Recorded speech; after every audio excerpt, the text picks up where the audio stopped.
start off with a little bit of passion here, because as I prepared for my conversational interview with Lameka today, I came across some information that she stated on heightofstyleblog.com, and I'm going to read it so I don't mess it up. Sometimes when the option isn't there to begin with, you have to make it yourself. Absolutely. All right? And so that stood out to me after I dissected it a little bit. And when I read the first part, sometimes when the option isn't there to begin with, it made me think of vision. Right. And recently, Lameka was able to get her clothing line in department stores. And when I thought about that, I said, well, that took a little bit of vision, you know, because she had to see it there before it actually became reality. Right. And then the second part of her statement, you have to make it happen yourself. And I thought about entrepreneurship, what it takes to be an entrepreneur, and that's exactly, you know, who you are. So tell us a little bit about, you know, how vision and coupled with entrepreneurship help get your vision or your clothing line into stores. Right, right. Well, as far as vision, it's always been my thing, is what you think about is what actually happens. Right. So a lot of times I can envision myself doing things, and that's how I've always seen it. I initially thought that I would have a retail boutique, and then after I did a lot of research, I found there was nowhere for me to really purchase the clothing to put in my boutique. So at that point, I said, okay, I've got to create. I've got to create what it is that I'm looking for. And so that's kind of where it came from. So kind of from day one, I've always visioned myself doing different things, whether that was in high school playing basketball and, you know, being able to go to college for free, or, you know, so, you know, it's just different things that you have to envision yourself doing it. And that's a lot of what I do.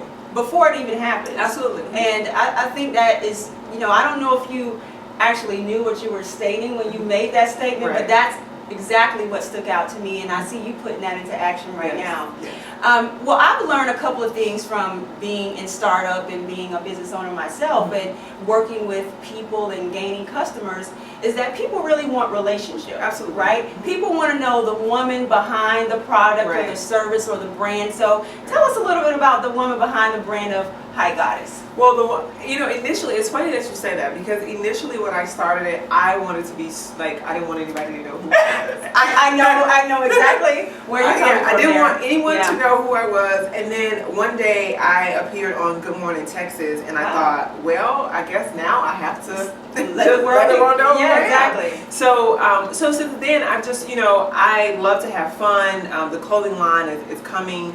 It's becoming more and more of my personality. I love color, and I just love to have a good time. And so, you know, that's what, to me, you know, the High Goddess brand is becoming. And a lot of it is more of me, but it's also other tall women that I see as I'm out and about, and how they carry themselves. So the brand is evolving to show me more. And for me, because I want to connect. I do connect with a lot of the tall bloggers, a lot of, you know, your sisters, yourself. So I just love connecting with the women, and just, you know, working with each other and just building each other up. I think that's so powerful, and, you know, we've heard it before, but it's entrepreneurship, or building a business, or even just building a successful life. It comes from the people that you're surrounding yourself with, and people want to surround themselves with people they know. Thank you so much for sharing, and how important, you know, having that relationship with people is as you're building your brand and your company. I want you to kind of transition a little bit here and talk about the relationship that you've had with your dream.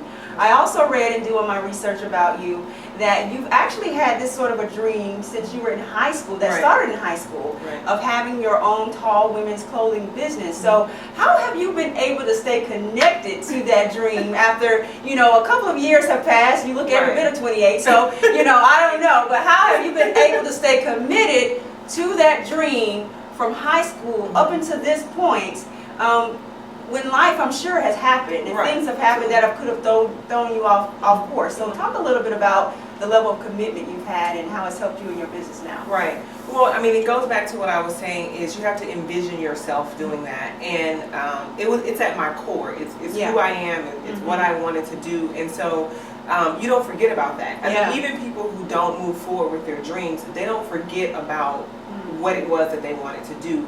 But it's the difference between what you wanted to do and actually doing it. And so, like I said, I always envision myself having a tall women's clothing line, or not necessarily a tall women's clothing line, but doing something with tall women. And just the level of frustration, you know, after graduating from college and going into the corporate world, it just became more clear that I have to figure out how I'm going to dress myself. No longer could I walk around in sweatpants and flip-flops and you know, those types of things. So it was a little easier when I was in college playing basketball because I didn't really have to dress up. But now that I'm in corporate, I've got to figure out how I'm going to dress. And so the level of frustration was so great that it was probably the driving motivator behind it. But even more so, besides, you know, envisioning myself, I have a vision board. And the vision board was right there when I would wake up in the morning time. Wow. So even if it wasn't necessarily I was doing something that day to work on it, I saw it. So it was always at the forefront of what, you know, what I was going to do. And so I always tell people is when you have your goals, it's important for you to be able to see those every single day. You know. And so there were plenty of times where I wanted to quit. Yeah.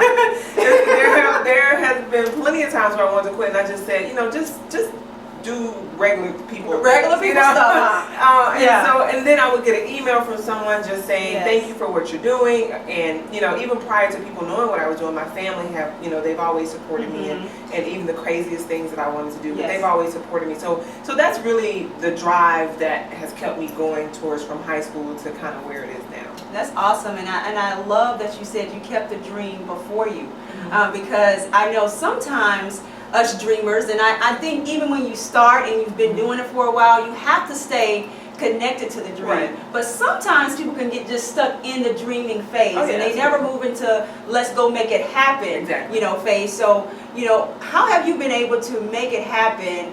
And at what pace have you been doing that? Have you gone pretty fast or slow? And kind of talk a little bit about that. Okay. You know, it's funny. I remember I'm a huge Oprah Winfrey fan. Okay. And me too.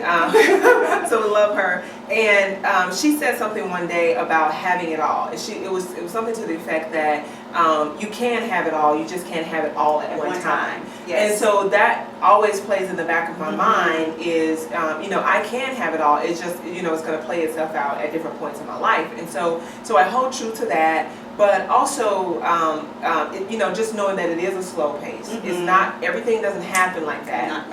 You know, growing up, everything's been in the microwave. Exactly. So but that's not the real of how it happens. Sometimes things speed up and then it levels out and then it speeds up again.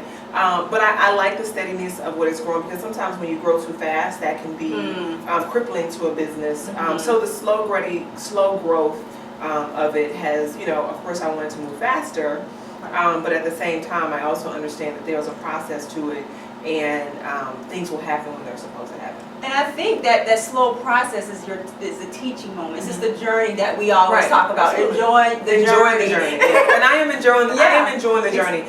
You know, that's one thing that I always try to remind myself is to stay present for where I am right now. It's because you look back and you're like, I don't remember any of that. And so you get to where you want to be, and you're there, and now it's like, okay, what do I do next? But you know, if you've enjoyed yourself along the way, it just makes for a much better ride. Absolutely.